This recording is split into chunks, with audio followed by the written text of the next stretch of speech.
All right, all right. We will get started momentarily. How you gents doing? Good, sir. Fantastic. How are you? Good, doing good. Corey, you're out on the West Coast. I am. I understand. So let us know. Do us a favor. Oh, I need to open the chat up right. Let's see. It goes to everybody, and everybody can chat to everybody so everybody can see. There we go. I did it right. All right, welcome, welcome. We'll get started in just a minute. But let us know where you're from. I'm from Woodstock, Maryland. Not too far from where the little incident happened. I don't know if you heard about that with Something the about a ship ship? that hit the pier. Just, I mean, not the pier, the bridge. Did you see that? Bridge, yes. Yeah. Unbelievable, right? Unbelievable. I mean, I woke up just like everybody else did, but woke up from around here and just really it was crazy. So, one second. Yeah, the video of that was nuts. All right, so yeah, we'll give some folks a little bit of time to get here. I did talk with some folks. We talked with a few people that are coming. They want the recording of this, so we are recording this, by the way, for those of you who are wondering. We'll distribute this to everybody, and we'll have handouts momentarily for everybody and get things started. But where are you from? And you're not like you're on the West Coast, California, right? Right. Corey? I'm right in the Central Valley, so we're the heart of agriculture. Right. Our town is located. We're Modesto. That is Gallo and Blue Diamond headquarters. So a fantastic area. It's a stone's throw to everything, and that's great in California. That's awesome. I am. I've only been there. I haven't. I'm from the other side of the world from you. How long you been out there, Corey?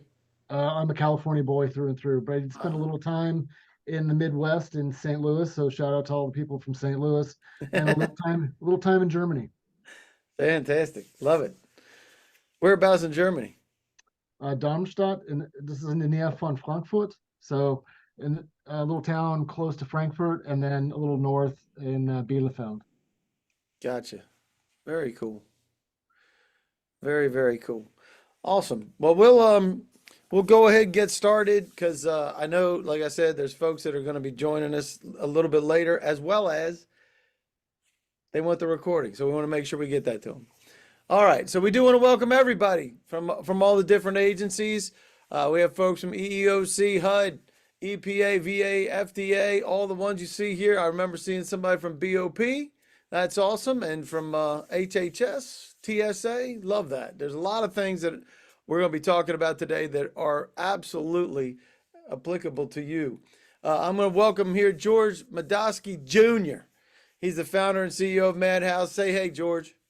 Hey. I love George's background. George's got the best background out there. Fantastic, fantastic flag thing, but the whole thing. I said it the other day when we were prepping for this. I was like, George has got it all figured out. Not that yours is bad, Corey. Just saying. But I also want to welcome Corey. Corey, how do you say your last name? Nick Oluk. So Nick really, Oluk. yes, it's Ukrainian. That's awesome. And so you're with First Tactical. You're the VP of Design. I love the fact that we get to be able to talk to a designer because we're going to be talking about things that deal with a lot with women's clothing, right, Corey? Absolutely. I was employee number one, so I came over, helped kind of formulate the whole DNA of the brand, making sure that it was right, especially not just for we started it 10 years ago, but really driving what the future needs were of public safety. I love it. And I'm Dave Lowe. I'm just playing the host today. Welcome, you guys. And just so everybody knows, this is from GSA, by the way. This is so you can keep your GSA, George. This event's not affiliated or endorsed by any agency. It's provided to you for informational purposes only, and you can participate because you're not going to endorse or commit to purchase from any vendor. If you don't want to, that's the way it works. If you like to participate, that's what we love. In the chat, you will find things like the session docs going in the chat. You can raise your hand. You can pop it in the Q&A. And if you have something you don't want everybody else to see, send it to info@madhouse. That's at the bottom at that email. In that handout, you'll get a copy of the presentation as well as presidential memoranda regarding DEIA. Some of the other pieces that we've learned as we started to put this together and talk to different agency folks for worker organizing and empowerment, the strategic plan and guidance from OPM. We also have some clothing guidance, since we'll be talking a little bit about that, and some case studies from these guys of how they've helped to support different areas of the federal government. So we will get to that in just 1 minute. So I'm going to open this poll for everybody. And the first poll is, why in the world did you decide to come here today? Are you interested in learning about DEIA? You can pick as many as you want, by the way. Maybe you're a woman who works in EMS or uses tactical gear or responsible for outfitting staff. Pretty important thing. Or your boss made you come. And there's going to be some Weisenheimers, I'm sure, Corey and George, for that. See, I told you, somebody's going to make it, and somebody's been here before.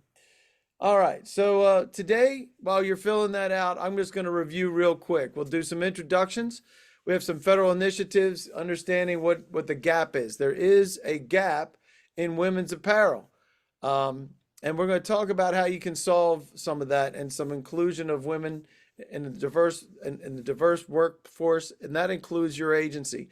And remember, your agency logo on uniforms is a statement about your agency and a statement about women and inclusion in your agency. And we have some folks that we've talked to that we'll talk about that too. Some case studies I mentioned and incorporating the design. So George, take this one. How did you get this started? And we'll let folks finish answering this poll. Go ahead. Well, my father actually started the business way back in the day. He was a clothing salesman. Wow. And he wanted to open up a store, and we opened up a store and a retail store, and we started to sell our wares to businesses. At the time, we weren't in any of the production side of the business. We were just selling the apparel to companies and all different types of promotional products, not just apparel. And then as our family grew, my brothers got into production and I was into sales. And then we started to grow the business. Now we do all our own production in-house, embroidery and screen printing. Then about a year ago, I decided to start working with the government because we do a lot of work in the first responder industry.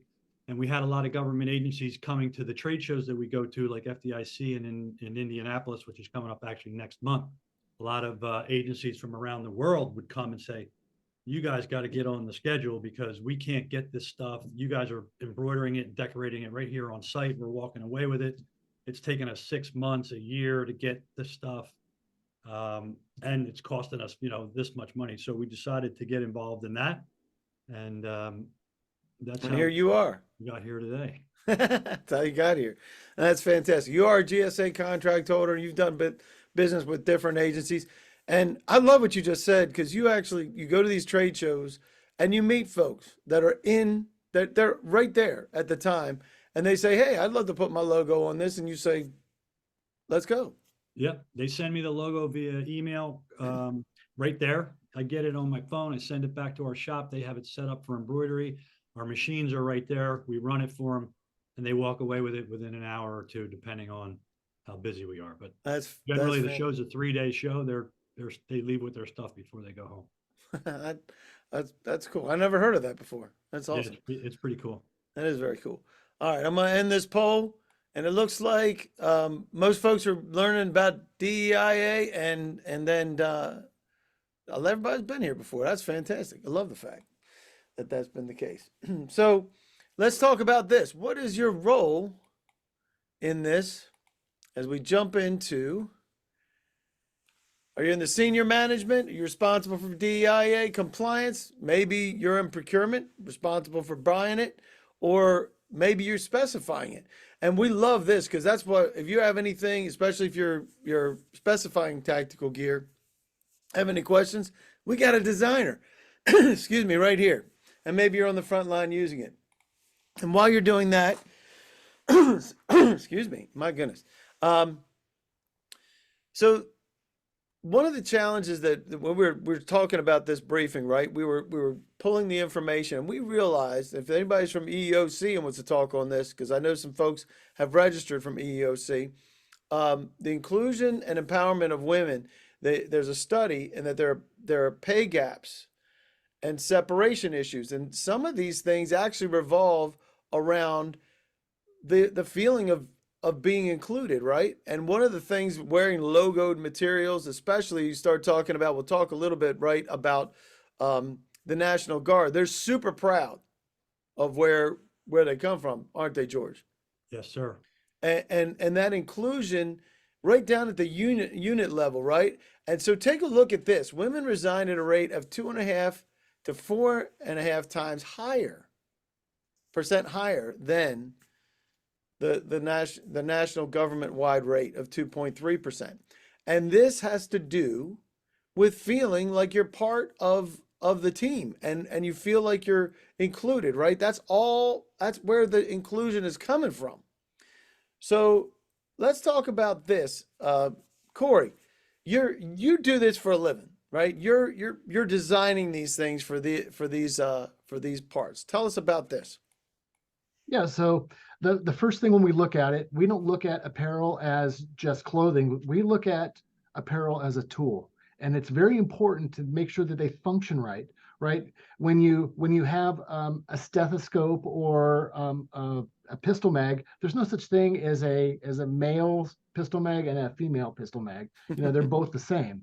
And so we really approach this as a tool so that it works appropriately. Now, getting to the next one, the appearance is very important because it has to fit the body right. It has to move ergonomically with the body. So men's curves and women's curves are different. It's very important that we fit those body types appropriately. So to go on to the fit has to hit the body so that it's not too loose, it's not too tight, it fits the shoulders properly. A short sleeve shirt is not coming down into the arm, the crease of the arm. It's very important for comfort. This also goes back to durability, because if you have loose clothing, it's going to catch, it's going to snag.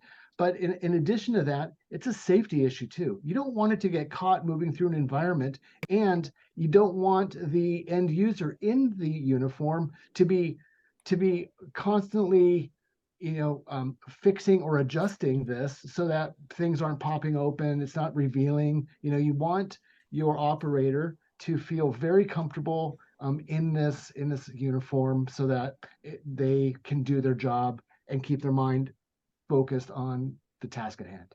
And I think you mentioned something that's really important, and that is that safety goes along with that. The snagging, the not fitting right, can put somebody at risk.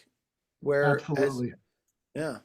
And we kind of see that, right? I love one of the terms that we got coming up too. I'm gonna give you the cliffhanger for that one, because I think it's awesome. It's coming up in just a minute. But so, and we mentioned this before, that any of the logoed materials is a representation of the agency and the inclusion of the agency of women in that agency. Would you agree with that? Absolutely. It's very important we have an internal saying here: neat, clean, and professional. We want to make sure that everybody in the department is neat, clean, and professional. You want to have, especially right now with everybody having a cell phone and a camera, you always have to look your best. You always have to be on top of things to make sure that the representation of the uniform is fitting for the department.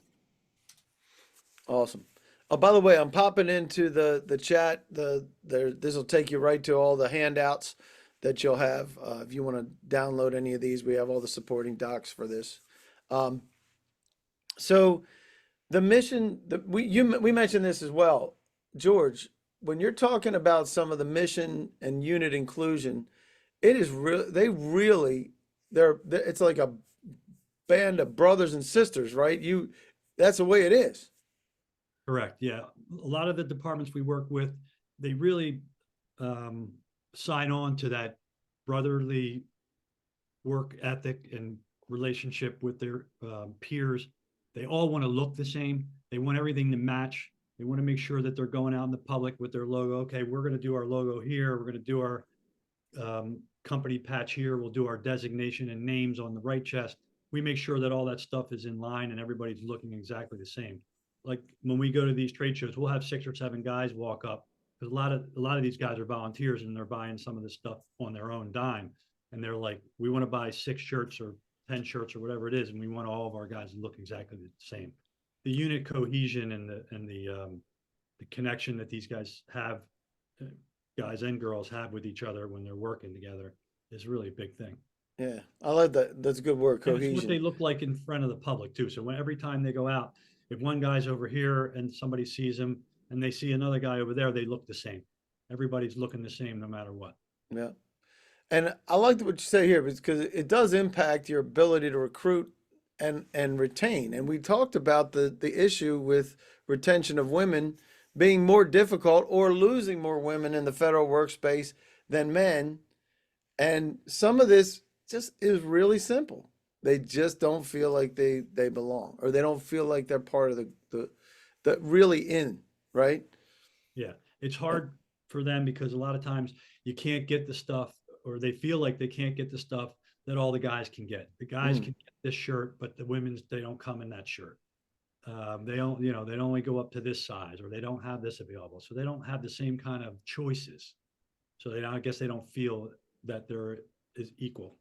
And George, let me just add on to that. And when you do put a female into a male, they end up spending more money on the uniform, getting it tailored, cutting it in so that it fits appropriately. It's, you know, they're putting more financial burden on themselves to have that uniform tailored. Love it. I hadn't even thought about that. Is that a thing that in order to make it fit, that the women have to spend even more? That is on it? absolutely true. Yep. That is wow. And so involvement, satisfaction, the sense of belonging, that's what we've been talking about the whole time. We all want to belong, and cohesiveness, real important. Love it. This is the term that I was setting up for you, Corey. You ready for this? Typical manufacturers. This is what Corey said the other day. I was like, this is awesome. Shrink it and pink it. That is crazy. Or you force them into male clothing. And really shrinking it is just shrinking it and pinking it in male clothing is what it sounds like. That is so And wrong. so what really happens is if you put a female into an extra small male polo, the shoulders aren't positioned properly, and they're gonna fall off the top of the shoulder. And then the short sleeve shirt, it's not gonna be a short sleeve shirt. It's actually gonna go past the crease of their elbow, and so it doesn't fit appropriately. It's very big up on top. And so by offering a properly fit uniform that fits that body appropriately, it's better for everybody. And so here's the thing. Now I'm putting me as a male in this world. We just don't think about this because we look at it and we're not looking at it from the standpoint of saying, all right, I have this selection, and like maybe what's the ratio usually between what's available for men and for women from normal typical manufacturing? What does that look like? George, what Like, do you think? It's so when I do searches outside and somebody's looking for specific items, whether it be for businesses or executive type things, you're talking about maybe 3 options for every 10 for ladies. So if a company wants to outfit men and women, I got to go through 10 to 15 to give them 2 or 3 choices that have both men's and ladies sizes across different styles as well. So some people want to do a polo and a button down. And in order to find a polo and a button down in men's and ladies that comes in all the same colors that they want, I could search 20 different items before I can find something that matches across all the colors too, right? So they want to do a blue shirt, men's and ladies, in a polo style. They want to do a gray shirt in a button down, men's and ladies. To match that and get everybody the same, it takes a long time. There's not a lot of people like First Tactical that has a lot of their SKUs that have come across men's and women's. You can get in both and in all colors. so would you say like you maybe get 10 men's types of things, or to like 3 or 4 I'd say women's? it's 70% geared towards men, Wow. where only 30% of the choices will have the available women's sizes. Wow, that's crazy. So this is the question. So if we're a male, and Sean says we have a lot of uniforms, sometimes women need altering, that's because they're just smaller men's sizes, and that would be true. That would be true. So how would you feel as a man if you're forced into something that doesn't fit properly? And this is the most famous, like, right, Mrs. Doubtfire kind of thing. But here, let's be serious about this. You're forced to wear it. You would not, and it doesn't look right, right? You mentioned it, right, Corey? It Yes. doesn't fit right. It just doesn't work right. And and so if it doesn't have the features, like, so sometimes we see like EMS folks, especially, right? Because, and you mentioned kind of where you're putting like the gear, and they have special pockets and stuff, right, George? Yep. They have radio clips that have to be put in the right spot. Pen loops, they always have to have something to be writing with. The radio clips, all the other gear that they use for work that goes into the pants, pockets in the right spot. Crazy.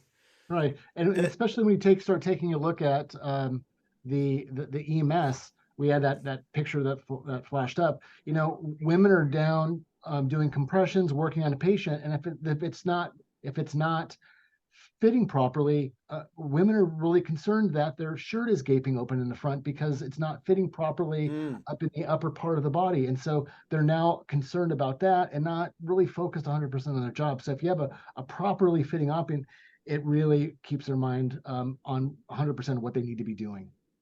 Yeah. And David's saying women and men have different skills and both have their value, right? That's the whole idea. You just mentioned, hey, how do you feel if something is not covering you right? And it's crazy. If you flip it upside down, it definitely doesn't work. And that's one of the things that you would not feel like you were dressed in apparel that was looking neat and professional, and you would have people judging you for it. That's the way we are. That's the way human beings are, right? So, case study number one. George, you did this for the Consumer Product Safety Commission, right? Yep. And so tell us about what you provided and the options that were available. So we initially started working with them, and they were looking for just some T-shirts for their inspectors to go out that had a clear designation that they were inspectors on the back of the T-shirts. Initially, it was just a summertime thing, one color design on the front, one color design on the back that said, inspector on the back. And then when we started looking for some winter product, some jackets, they felt like in the past, they were all just wearing their own personal gear, right? They weren't logoed, they didn't have any of their stuff. And they felt like when they were walking into situations that they weren't being recognized as who they were. People weren't given them the respect that they needed, the clearance and all the other things that they were looking for when they were doing some of these inspections. And they made me come up with some jackets and some things that we would be able to outfit for lighter cold weather and then heavier cold weather. So we did a lighter weight jacket for both men's and women's, and we did a heavier weight jacket for both men's and women with their Consumer Product Safety Commission logo on the left chest embroidered.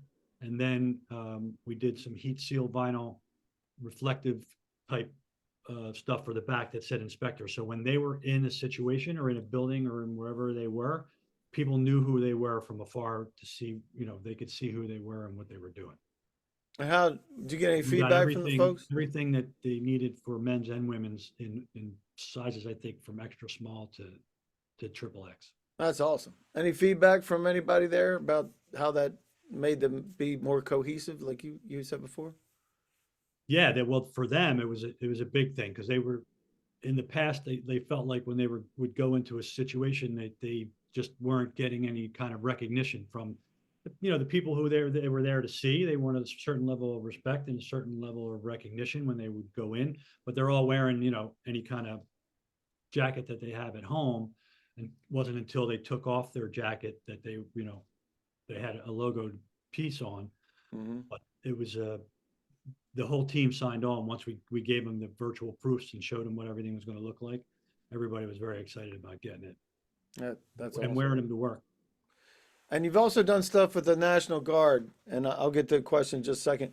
Let's talk about that. So Montana Army National Guard. Yep. Last year we were doing some preliminary work with doing some samples and stuff for the Montana Army National Guard for their recruiting and retention. We did the Army National Guard logo here on the left chest, which is the one you see up here. And then they wanted a little bit of there's another banner style logo, which I forgot to send you. I apologize. It's a little bit more rectangular and it says Army National Guard on the back. We put that on the back neck. So it really gave them a good look and feel. Nice. Use these things for recruiting and also retention of their existing Guard members. They did a bunch of other products as well. They did some water bottles. We did T-shirts for them. And it's a big campaign for all the guards, actually.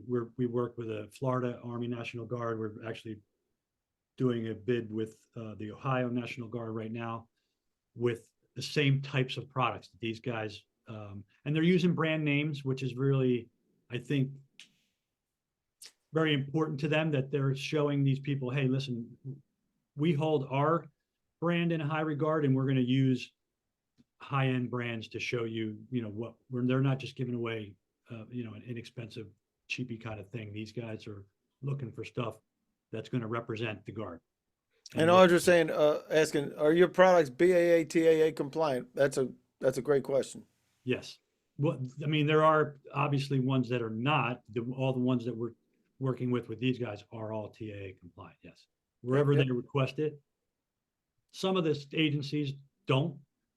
Depends on the type of project, but most of all the GSA contract stuff is all TAA compliant. Yes. Yep. It would have to be. It's part of that. All right. So the third case study that you have is the Army National Guard in Wyoming. And this is EMS stuff too, right? So this kind of fits into exactly what you were talking about, where somebody's there, Corey, you mentioned it, has to fit right, as well as having the mic holder, or where, I don't know how that all works with everybody, but the whole idea of making sure that it fits right, because if it doesn't fit right, it doesn't work right. And in addition to that, if you take a look at the EMS industry in general, it's a very high percentage of female to male. In fact, I'm going to say it's even close to 50-50. It's probably 45-55, but in time, you're going to see that going up. There's this focus on hiring more females. So this is not going to go away anytime soon. This is going to this need is going to keep growing. Yeah. Dave, I just want to, so Wyoming County, this one's actually not a Guard. Wyoming County, I must have confused you as far as the, so Wyoming County in New York is an EMS squad. They're not part of the National Guard, but they opened up their own EMS division. Wyoming County was using outsourcing EMS, and they decided to bring in their own EMS people. And we outfitted, and Corey and First Tactical put together all the women's and men's clothing for their whole new EMS division. So all these guys have First Tactical gear, boots, jackets, polo shirts, button downs, everything that they're in. We designed the logos. We put their names and their designations on the right chest. They have another patch on certain garments on the left sleeve, which has their EMS or paramedic designations as well. Awesome. Awesome. Sean said, can I get some samples of brand styles? You have equal options? Yes. I think I can answer that for them. I think I can answer that. Well, I appreciate that. And so I know this is just, a lot of this is just making people aware, because I wasn't thinking about it. I was not thinking about it until you guys started talking about this and the importance to improve the women's worker experience, right? The proper fitting, function, and we've all seen it, right? We've all seen folks that just did not look professional in uniforms representing, right? So, and you push back on the pink it and shrink it. That's what I say. What do you think, Corey? Absolutely. That it was very, we saw 10 years ago when we first really started out down this road, we heard this coming, and we really wanted to approach it from an early point to have this. And so now when we have options, and we have options in stock. It's here and it's available, so that if you need it now, that's the last thing we want. Is you need to get up in the morning, you need to get dressed, no matter if you're a male or a female, you need to have a professional appearance and be able to do your job. And we have all of that in stock, and we have it that it's nice fitting, well fitting, and we have some all of our fit experts on staff have done a tremendous job, bringing both the men's and the women's fit to a tool that we have designed, that I've designed. Yeah, and Dave, Love one of the other things that's really nice with First Tactical is their durability. Having been in the industry, we do a lot with the fire service as well. These guys beat this stuff up, and the way that First Tactical and Corey have designed these things, they hold up much better than most of the things that we have seen over the years that we've been selling. The color retention in the garments is huge. Just the overall durability and the type of fabric, the density of the fabric, and how it holds up as these guys wear it.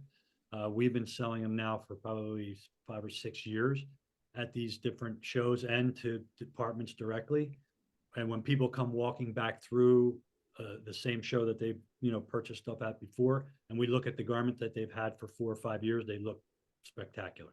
That's awesome. One of the other things outside of the fit and the function of these things is the durability. These guys don't have to. We had people were buying this stuff every year. They come back. I got to get my annual job shirt or my annual polo, and now it's maybe every 3 years they have to buy a new one, just because of the way these things are holding up.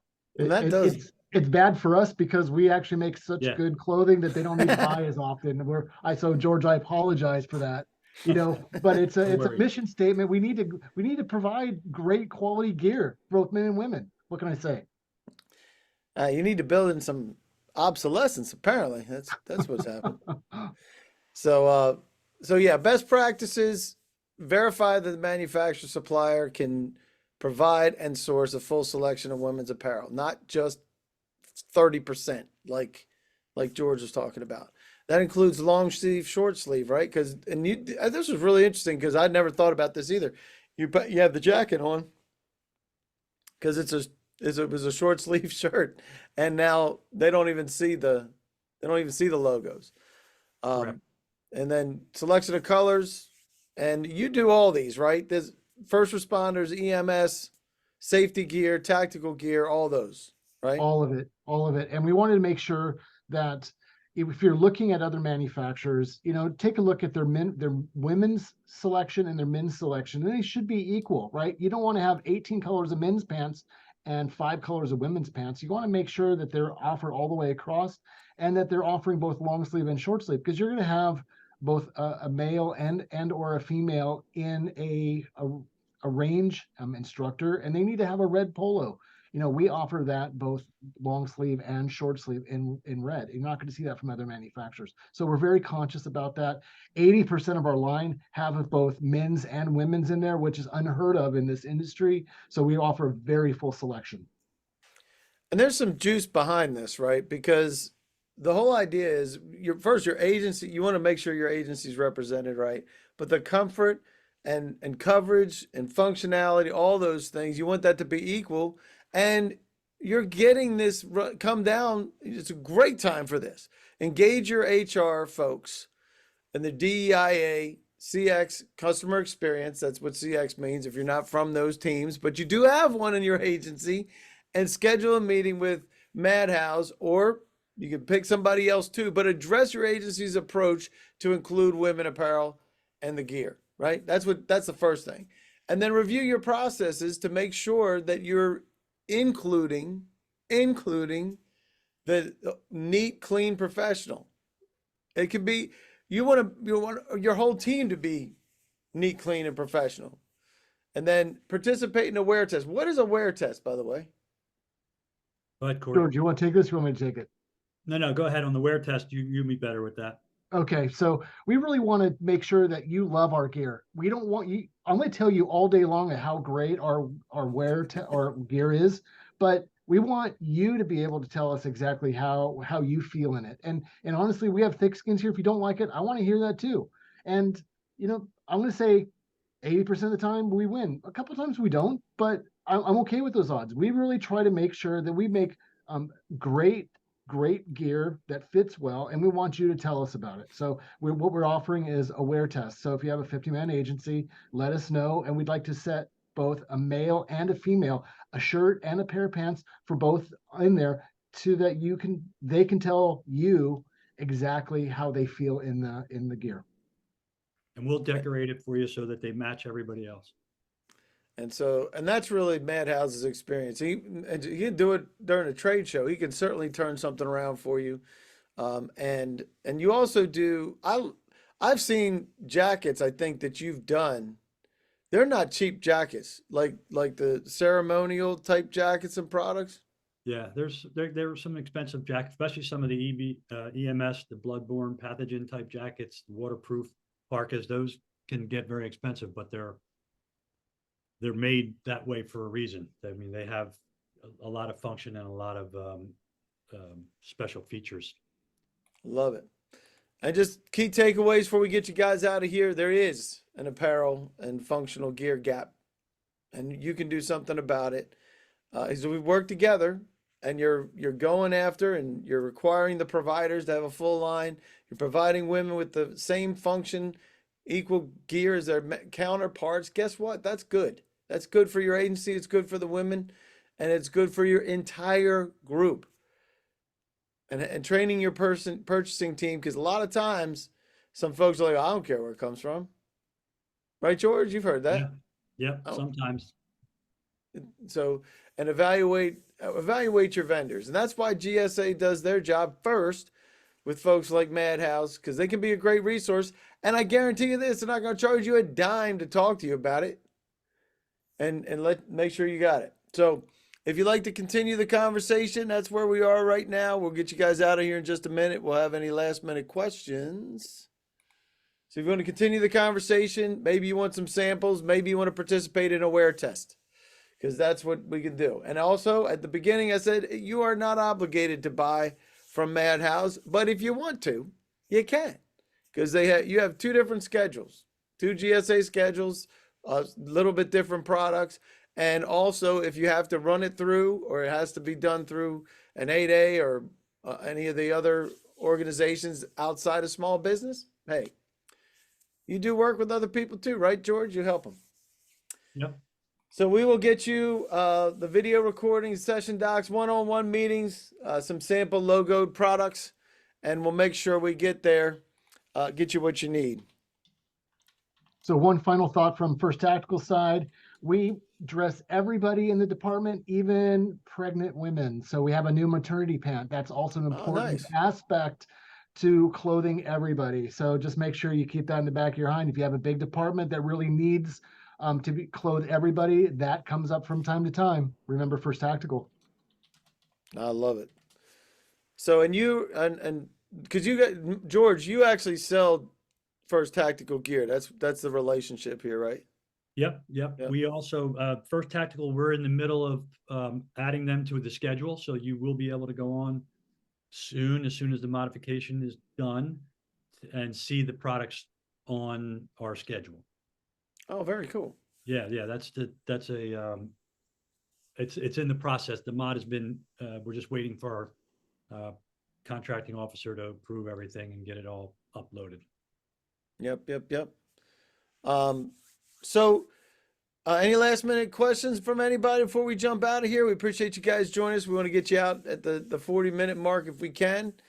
Great job, guys. I know this is the first time we've ever done this, and just bringing awareness, right? That's the idea. Bringing awareness and making sure that folks know that you guys exist, as well as how they can just incorporate this in their agency, right? They just should. Yeah, we'd love to do a wear test for whoever needs. If somebody wants some stuff, contact me. We can probably turn it around depending on what it is they need with their logo on it in a couple weeks. That's fantastic. And when is the show that you were talking about? Where are you going to be? the FDIC show, which is where we do a lot of stuff for the DoD and people like that. A lot of fire and EMS people is at FDIC. It's the Fire Department Instructors Conference. It's a 120-year-old event where they do firefighter and EMS training. People come in from. It's actually a worldwide event. We have people from all over the world. It's crazy. It's crazy the people that come up and are trying to buy embroidered stuff from Japan, from Australia, from Netherlands. We put some crazy logos. Azerbaijani flag. I never even saw one before. Somebody wanted it on one of their shirts, so we downloaded it offline and put it on a shirt for them. Well, you never know. That's wild. And how many folks come to that? It's 35,000, I think. 35,000? Yeah, that's included. It's attendees and vendors. Yeah. Wow, that's impressive. Well, we'll make sure that we get your booth so that we can send people to you, because I'm sure there's govies coming. Oh yeah, again, like I said in the beginning, that's kind of how we got started in all this stuff. A lot of government people, especially when they're associated, all the forces have their own fire and EMS divisions. Those guys are all out there getting trained.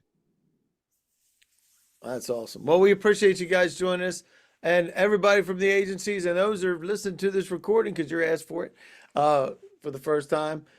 Make sure you reach out to George or Corey. George will connect you if necessary. And really great stuff, man. I appreciate you guys taking the time and letting us know how you can help solve some problems for us. Awesome. And after you look through anything First Tactical, please reach out to George or myself. We would love to do even an online video. We can give you a baseline functional course on how our product is different and why it's going to be good for you. So just let us know. We'd love to show you the product. Love it. Awesome, guys. And the FDIC Marketplace Indianapolis, we'll make sure we get your booth and let them know, because they can see it live. Yeah, see it real in person. The booth. The FDIC Marketplace is the booth. We actually create a store for the event where we sell event merchandise as well, and built into the store is the embroidery booth. It's pretty cool. If they're out, stop by and say hi. That is fantastic. We'll let people know. All right, great job. Appreciate you, Corey. Appreciate you, George. Awesome stuff. Thanks everybody for joining us today. Appreciate it. Thank you all. Thanks everybody.